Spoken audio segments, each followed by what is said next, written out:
Chers amis, bienvenue à un nouvel épisode aujourd'hui sur Atlas Politique. Dans cette vidéo, nous parlerons de CE qui promet d'être la prochaine grande cible de Vladimir Poutine en Ukraine, l'oblast de Kharkiv.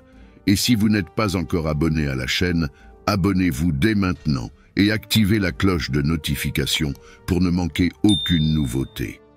Quand Poutine a envahi l'Ukraine le 24 février 2022, son attaque était impressionnante, avec d'immenses colonnes de véhicules blindés et d'infanterie avançant à partir de 4 fronts principaux. L'un de ces fronts étant dirigé directement vers l'oblast de Kharkiv. Contre cette oblast, Poutine a lancé 2 grandes offensives, l'une un peu plus au nord, passant par Sumy, et visant à encercler Kiev depuis l'est, et l'autre allant directement contre Kharkiv, la deuxième plus grande ville d'Ukraine et l'un des plus grands pôles industriels du pays. Il n'y a pas de chiffres officiels précis, mais on estime que l'attaque russe contre Kharkiv a impliqué près de 40 000 soldats. La stratégie adoptée par Poutine, impliquant des attaques multiples sur plusieurs fronts simultanément, a produit le résultat escompté, obligeant les Ukrainiens à disperser leurs soldats sur un front gigantesque, ouvrant ainsi la voie à une avancée rapide des Russes. Cependant, malgré toute cette force d'attaque gigantesque et une avancée forte dans le secteur nord en direction de Kiev, les Russes n'ont pas réussi à encercler ou à entrer dans Kharkiv, les Ukrainiens montant une défense désespérée qui, à grand-peine, a réussi à stopper l'avancée russe vers la ville. À la fin de mars 2022, un peu plus d'un mois après le début de leur invasion, Poutine, conscient qu'il n'avait pas suffisamment de force pour avancer simultanément sur autant de fronts, a été contraint de se retirer du nord de l'Ukraine pour se concentrer sur le sud, et principalement sur le Donbass. Un retrait qui n'a pas inclus Kharkiv, Poutine maintenant des milliers de soldats aux portes de cette ville importante. Pendant des mois, cette présence russe a maintenu en vie le spectre d'une attaque contre la deuxième plus grande ville ukrainienne. Un spectre qui n'a disparu qu'en septembre 2022, lorsque l'Ukraine a lancé une grande contre-offensive à Kharkiv et à Kherson.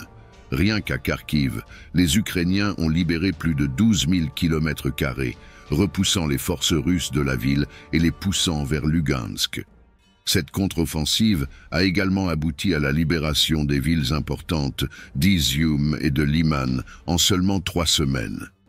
Les Russes ont perdu des positions importantes à Kharkiv et tout aussi importants ont perdu l'axe Izium-Liman, d'où ils menaçaient d'avancer vers Sloviansk et Kramatorsk, au cœur de Donetsk. Cette avancée ukrainienne a également mis en péril les positions russes à Lugansk, et affaiblit le front russe dans les secteurs occupés de Donetsk, dans le Donbass, précisément la région séparatiste qui, selon Poutine, l'a motivé à envahir l'Ukraine. Ainsi, depuis octobre 2022, Poutine regarde avec inquiétude vers Kharkiv, craignant qu'une nouvelle offensive visant à affaiblir ou même expulser les Russes du Donbass ne parte de là à tout moment. Et c'est justement pour empêcher cela, et par conséquent, ouvrir un nouveau front actif de combat que, selon le haut commandement oriental des forces ukrainiennes, les Russes concentrent une force estimée à 500 blindés, 600 véhicules blindés légers de combat, 500 obusiers et 40 000 soldats dans le secteur de Kupiansk. L'objectif de Poutine est évident, avancer vers Kharkiv, en passant d'abord par Kupiansk, pour reprendre au moins une partie des zones libérées par les Ukrainiens lors de leur offensive de septembre 2022. S'il réussit, Poutine parviendra à éloigner les Ukrainiens de la frontière nord de Luhansk, augmentant ainsi le facteur de protection du Donbass, et obligera Kiev à retirer certaines des forces qui pressent Zaporijjia dans le sud. Cette offensive russe à Kharkiv pourrait également avoir un objectif politique. En effet, selon le commandement oriental ukrainien, l'attaque russe devrait être lancée entre la fin février et le début mars, visant précisément les élections présidentielles en Russie, entre le 15 et le 17 mars.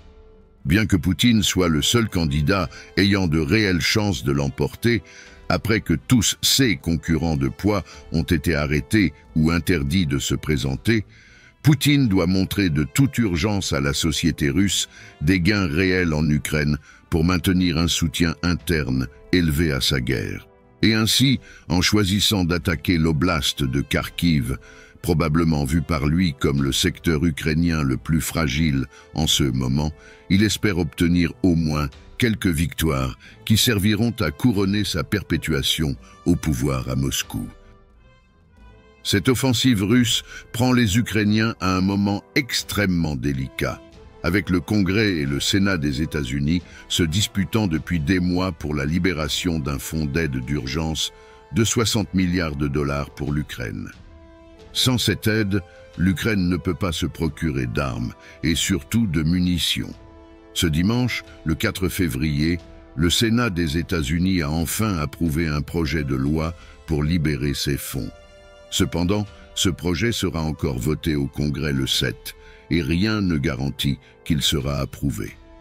Toute cette conjonction de facteurs montre que c'est le moment parfait pour la Russie d'attaquer, avec Kharkiv se présentant à Poutine comme la cible la plus intéressante et désirable. Comme nous l'avons vu, la situation à Kharkiv devient de plus en plus tendue, avec les forces russes concentrées et prêtes à avancer. Pendant ce temps, les Ukrainiens se préparent à défendre leur ville de toutes leurs forces. L'avenir de Kharkiv reste incertain, et la décision du Congrès des États-Unis concernant le fonds d'aide à l'Ukraine pourrait avoir un impact significatif sur l'issue de ce conflit. Restez à l'écoute pour plus de mises à jour sur cette crise en cours. N'oubliez pas de vous abonner à la chaîne et d'activer les notifications pour ne rien manquer. À bientôt pour le prochain épisode et que la paix prévale dans la région.